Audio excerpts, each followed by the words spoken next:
Please welcome to the stage Don Graves, founder and managing partner of Highland Creek Advisors, who previously served as the 19th Deputy Secretary of the U.S. Department of Commerce, in conversation with Michael Sue, former acting Comptroller of the currency.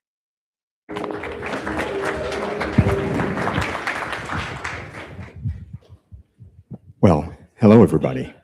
How are you all doing? Good couple of days? Okay, we'll try and close it out strong here. I am delighted to be here at the National Fair Housing Alliance Responsible AI Symposium. Thank you to everyone who is joining us on the live stream. Welcome to the conversation. I love that I get the chance to be here in a conversation with a dear friend. I'm going to do away with the formality of calling you Mr. Comptroller. Thank you. Mike, you and I have had a lot of conversations about the role of AI, its impact on the economy, on technology, its development to advance innovation, solve problems, but there's also the downside that we've had conversations about. And so I want to start the conversation around the regulatory capacity and agility issues in your old space, and think about, you know, the ways that the federal government is able to try and stay abreast and keep up with what's happening, the rapid development across AI. There were a lot of barriers that you and I had discussed within the regulatory system, from personnel, and that's always been a challenge for agencies to be able to keep the talented folks who are staying abreast of those changes, but at the same time having the people on board who have the deep experience, long-term experience. How can we foster a more agile regulatory environment, while also making sure that we don't move? So I think about the Administrative Procedures Act, and I'm asking a lot here, but APA is built to be slow and deliberate and make sure that it looks at a whole range of factors. It looks at the impacts that you're going to have on a range of communities. So how do we start to get at that? It's a big question. So this is like a super important question. I'm glad it's the opening question, because I think almost everything else is kind of downstream from this question. Government officials have really, really strong muscle memory for being responsible. Like, that is kind of part of the DNA of government officials, is to not be reckless, is to be thoughtful, is to be responsible. And what that means is, when you deal with something new, I think most government officials say, okay, what do I need to do? I need to study it. I need to be deliberative about whatever the thing is. I need to follow process. That's safe. And more often than not, the status quo is a safe place, rather than just plunging into the unknown. And in a lot of fields, like, that works. For AI, I'm not so sure. I think there are certain areas, like cloud is a good example, AI is another, where government needs to understand that there's actually two-sided risk here. There's just as much risk from studying too much as studying too little. There's just as much risk from following too much process as following too little. And, you know, the cloud experience for banks was a really important one, because when cloud came online, bankers, regulators, like, we don't know what that is. Like, we want to keep this data and stuff on-prem, on systems that we can feel and touch and grab. Like, launching it off into this cloud thing makes no sense. And in the beginning, that was right. But then over time, that actually became a barrier. Though, if you're a bank today and you don't have a cloud strategy, you're now behind. You are now you're posing a safety and soundness risk to yourself and to the system. So this is like the kind of thing where it is a bit of a mindset shift. And I think government officials, they need a different mindset for thinking about, like, this two-sided risk equation, from how do we avoid the risk? Because if it's one-sided, you just avoid it, to how do we manage it? And I think that's really the key, is like, okay, now if you have a risk management mindset towards adoption.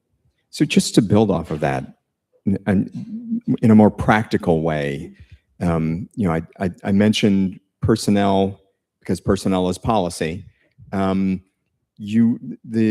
OCC, all the regulatory agencies certainly are competing with the banks for the very talent that you need to make the regulatory structures actually work the right way.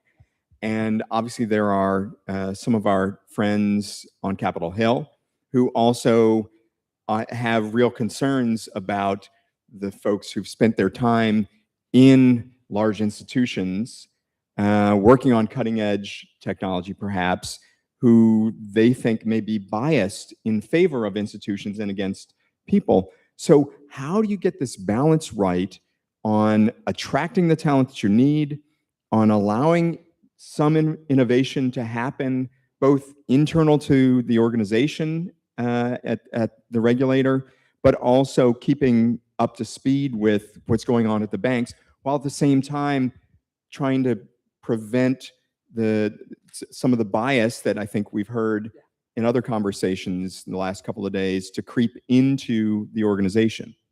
Okay, so let me first talk about how do you attract and retain. And for those who are watching and for those in the audience, if you're thinking about joining the government to do AI, there's no better time than to join right now.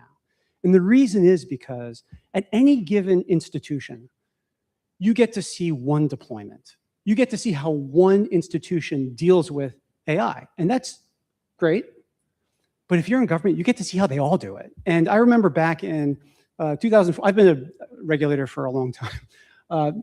Back in 04 to 08, I was at the SEC, and we were supervising the investment banks.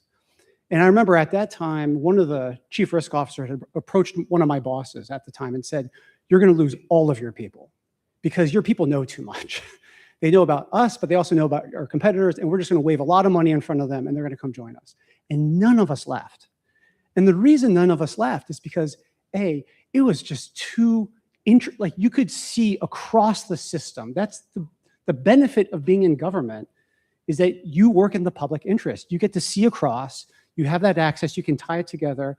And it's just really rewarding because you're learning and you're learning and you're learning, and you can influence through that position. So I think that helps answer part of the talent question, but you have to give them space. And so one of these things about taking a two-sided risk approach to AI is, when I look at other industries, like how does tech deal with this?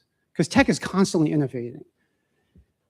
I've spent a lot of time with engineers over the past year, and before they do anything, when they're doing anything new, they create a sandboxed environment to test out what they want to do. They test all these new features. They don't want to crash the system, so they create a sandboxed environment where they're encouraged to go and try to push it to its limit, see where it breaks, fix it, and then you put it into production. And the same thing in drug development. You know, we look at the FDA, there are clinical trials. A clinical trial is essentially like a sandboxed environment. There are rules of the road for taking something that's not quite proven. Who's going to participate? How do we limit the damage if there's something bad there? How do we do that in an ethical way, in a fair way, in a scientific way? I think we can borrow some of these concepts and bring them into the regulatory world. There are a couple of financial regulators globally, the Monetary Authority of Singapore, in the UK, the FCA, the PRA, where they have sandboxes. They call them sandboxes. And they invite industry to come in and to say, hey, look, in this space, this is a safe space. You can test stuff out. We are going to observe. We're not going to endorse, but we want to know what you're doing. And you want to get a reaction from us. And I think those are the kinds of things where you can create those spaces for both industry and the regulators to both learn and to in a safe way. But we should also do that internally for staff. Staff need access to tools to be able to say, what can I do? What are the limits of this? But we need to be able to do that in a much faster way. I know one of the greatest frustrations, if you're in an agency and you're, if you're using one of these chatbots, but you're on a version that's 2 years old and has all sorts, you're never going to use it, right? You're just going to whip out your phone and just use that. Shadow AI use is a really big problem, and leaders need to recognize that. And so you got to create some sandbox environments where it's safe to do that.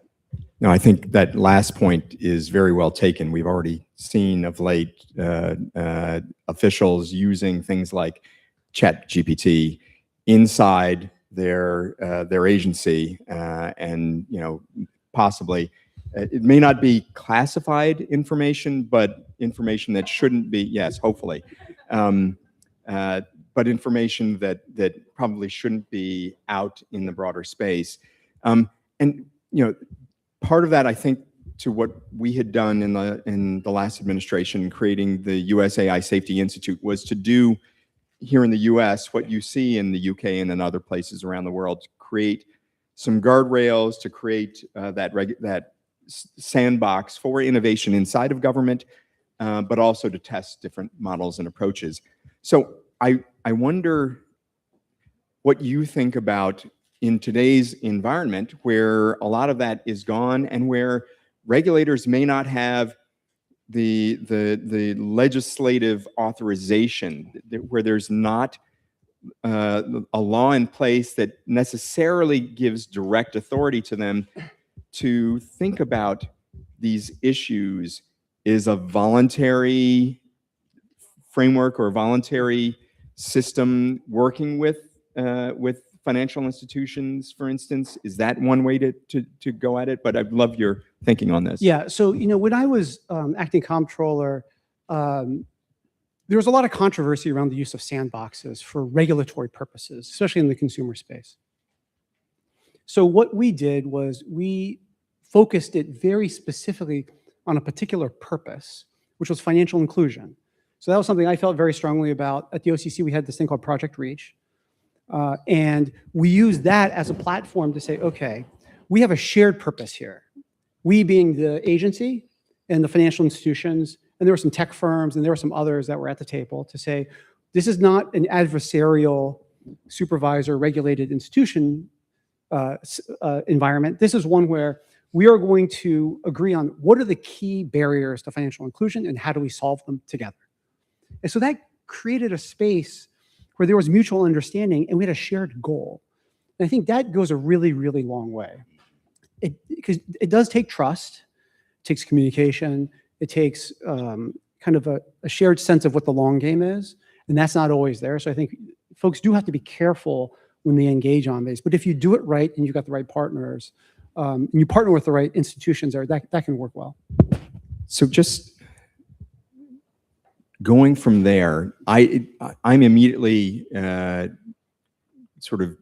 thinking about the playing field, because the playing field is vastly different here versus in other places. You see innovation happening in some jurisdictions globally that it's moving at a pace that you can't have because of regulatory constraints, perhaps. And at the same time, you have regulators like yourself, at least in your former role, and others who are thinking about, how do I apply the rules in a way that doesn't cause undue harm to American companies' ability and innovators' ability to keep up in a global environment, and where you don't necessarily have compliant, you don't require compliance by those companies that are chartered in a different way, let's say. So, how should we think about what a regulator does to level the playing field? I think about broker-dealers right now that may be coming from the PRC that have none of the constraints that our broker-dealers do. I think about financial institutions that are founded in other jurisdictions outside of the United States that then operate in a shadow way in the US. So how do you think about us keeping up, given there's the lack of jurisdiction in a lot of cases? Yeah, so unfortunately, this is really complicated in the US. First of all, there's like an acronym soup, which if you know all the acronyms, good on you. There's a lot of them. But one of the challenges that there's several different issues at play. And for banking regulators, one of them is primary. So obviously, there's a fairness issue. If there's an unlevel playing field, you get to do something I don't get to do. That doesn't seem fair. And then you've got a competitive aspect to that. We're competing with each other. And so those things need to be addressed. The banking agencies don't have authority to address those issues squarely, right? Those are really FTC type of issues. The ones where it really kind of kicks up a notch is when it's a race to the bottom. And this, I have seen this so many times up front and where you're regulating a bank and you're dealing with an issue, whether it's pre-2008 subprime lending, and you say, look, we have to grow this book because the guys down the street are growing their book, right? We have to lend to these leverage lending companies because the guys down the street are lending to these leverage companies. Like, when you hear that enough, and you hear some of the risk managers say, well, we otherwise wouldn't do this, but, and it feels like a lot of FOMO. There's that Sandy Weil or Chuck Prince saying where he's like, as long as the music's playing, you got to get up and dance. I think he said that like right on the eve of the crisis. That is the race to the bottom. And that is deadly for everybody. That just ruins the party for everybody. And so as regulators, you have to be especially attuned to where there's that race to the bottom.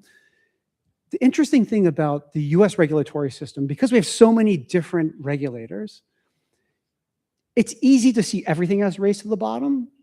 It's not always a race to the bottom. It's often the case, and probably more often than the industry would care to admit.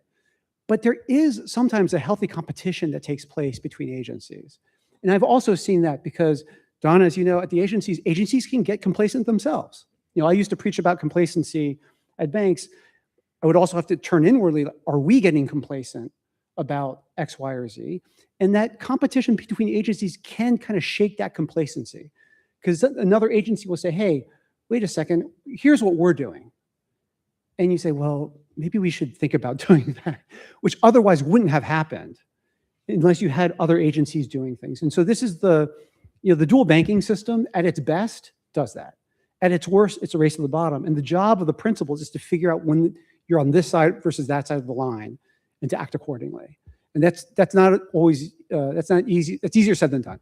No question. I think back to 2008, and it's too bad that Michael Barr isn't still here. It could have been a really interesting conversation back when we were all in the federal government at that time dealing with the crisis. And you think about regulatory arbitrage, when you think about charter selection types of issues, and you think about what happened with the financial crisis that led to Dodd-Frank and a whole range of financial services modernization efforts. Is it time for another set of laws to get at the gap between what you would say is the best of the regulatory agencies versus the worst, as they're dealing with fintechs driving AI in a different direction, and the challenge you're facing from all these new institutions and players coming into the marketplace? Yeah, so unfortunately, history tells us that this kind of leveling usually only happens after something is blown up, right? After a crisis, after there's hearings, everyone kind of gets religion and they decide to say, okay, we're going to level the playing field. That's too late. There are times where I think cooler heads can get together and say, hey, let's do this ahead of time. We know that this set of issues is going to be bearing down upon us, rather than us going into our parochial corners and then driving that race to the bottom. Let's try to prevent that. And in some ways, the Basel I Capital Accord was exactly that. You had bank regulators around the world saying, hey, if my banks are telling me you got to cut this reg so that we can compete with those banks, if everyone does that, it's just, everyone's poorer for it. It's a beggar thy neighbor kind of policy. And so there are instances where we are able to kind of marshal both the political will. It takes leadership. It takes leadership. It takes a shared vision. It takes a lot of communication to do that. When it's done, it's a beautiful thing. And often it's very underappreciated by the public because nothing happens. This is something we have to think about. Like, success here would mean everyone kind of goes through their life blissfully unaware that some great thing that was done. And so we do have to figure out a way to kind of recognize that and to reward it, because those things don't come for free. Those things take quite a bit of work. So I'm just going to play that out a little bit.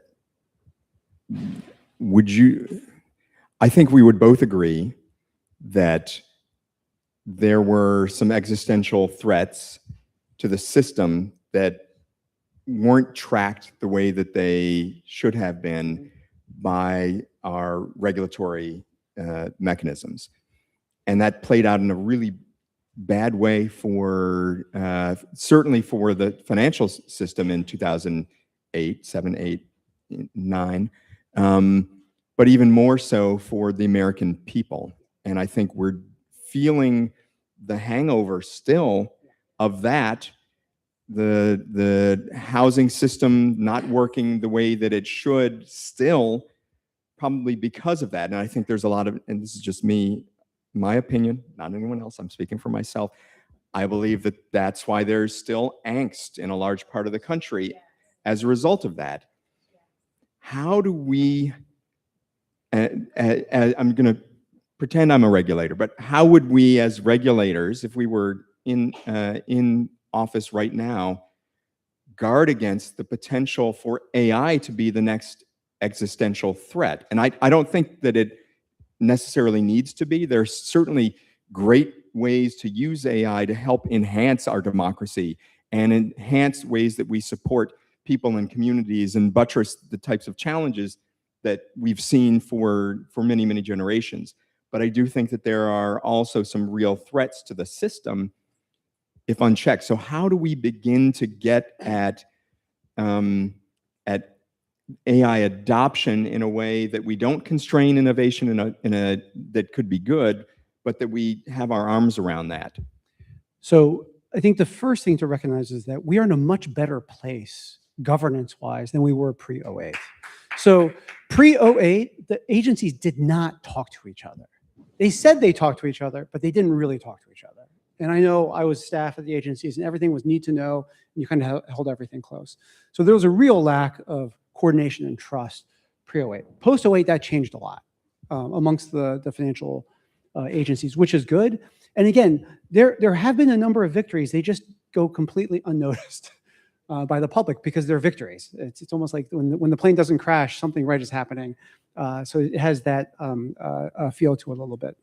But it's also recognizing that you can't, you have to be honest about the pace of development of the technology and what you can and can't control.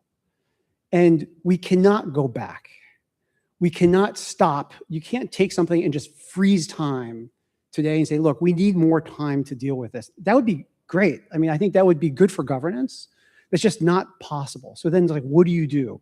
And I think the thing to do is to first recognize, what is it about AI that is different than other technologies that really requires us to say, we have to problem solve for what is fundamentally different? And I think it's two things: speed and accountability. Speed. This AI stuff, every week there's like a new thing. And if you follow AI like I do, on the one hand, that can be fun and exciting. On the other hand, it's frightening because these new things aren't just like little new things. These new things are just whole, completely different sets of capabilities that just did not exist before. How many people here have used a coding agent? Okay, a few hands. Like a Claude Code, Codex, Gemini CLI, these are coding agents. A year ago, these things didn't really exist. Today, everyone in this room can go and say, create me an app that does the following things and takes the following actions, and it will just build it. And you don't have to know anything about coding. And it will build it, and it will work for the most part. Right? For the most part. Important caveat, right? Don't bet the wholesale payment system on it. It's okay if you wanted to, like, clean up your emails and respond to airline tickets, that kind of thing. So, but that's a completely different step change in capabilities, and these things are moving very fast. So on the regulatory government side, you can't slow that down. You have to keep up. And I think it's really, again, it's that change in mindset of, I think traditionally, the regulators have said, look, if there's something dangerous out there, we need to kind of slow it down, put in some speed bumps, guardrails, that kind of thing. With AI, I don't think that's going to work. I think we have to take a different approach to that. The second is accountability. And this is one where who is on the hook? And this is one where I get a little bit more scared because part of what makes these tools so powerful is that they can do things that it's not just a calculator. A calculator is nice. You can calculate numbers. An Excel spreadsheet is nice. It can do a lot of calculations for you. These things can do things on your behalf, and then they can spawn other agents that can do other things, right? There's this whole thing called NFHA, non-human identities. there's way more of these things out there than there are people. And that's today. Just wait, by the end of this year, that's going to go up 100x. And these things are not passive. They're doing things. They're out there. Who is responsible when one of those breaks, one of those is hacked, one of those does something that is not what was intended? And what are the human systems that deal with that? I think the traditional response has been human in the loop. Just put a person in the loop and the person's going to be responsible for that. A year ago, ton of sense, everyone's on board. Now, I'm not so sure. Like now what you're hearing, even in the coding world, code review is the human in the loop. A human has to sign off on, that's now being automated. And because that's being automated, they can go much faster. And sometimes some of the coders are saying it's better than a human, right? It doesn't get tired. It doesn't get fatigued. It does things consistently. So then you have to rethink like, well, what is our role to make sure that these things are trustworthy? And I think we have to constantly go back to, is it aligned with our values? Can we trust it? And increasingly, I think we are gonna have to think like engineers. We're really gonna have to think like, how would an engineer build a seatbelt and an airbag and anti-lock brakes? Because right now, the human in the loop is like a handbrake. We need anti-lock brakes. Like a handbrake's not gonna work on a car going 90 miles an hour.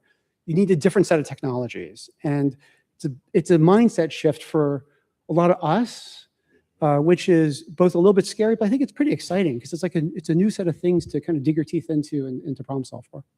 So we're running a little short on time, but I'm going to go to a more optimistic place and think about folks who are here in the room or online and are building new approaches to and solutions to huge challenges that we may be facing. Fintechs that are coming up with the next solution to some real problematic part of our housing system, let's say.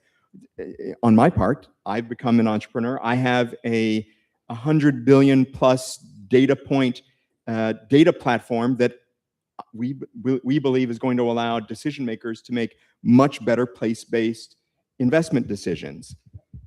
How can someone like me or someone out there who's trying to solve these challenges, building a data commons that people can use, what are the types of things that the regulatory agencies can do to support the innovation that actually will solve the problems, that will protect our democracy, that will keep people bought into the system that we all believed in, but many people no longer share that same vision for? So I think we're going to hear a lot more about evals over the next couple of years. And what is an eval? An eval is essentially a test. It's short for evaluation. And these tools can do lots and lots of things, but how do we know they're doing the things that we want them to do? So, last year, every time a new model got released, there was kind of like a scorecard, almost like SAT scores for each of the models, and everything kind of went up and up and up. Those tests have been totally contaminated and saturated, meaning they're now being gamed by the models.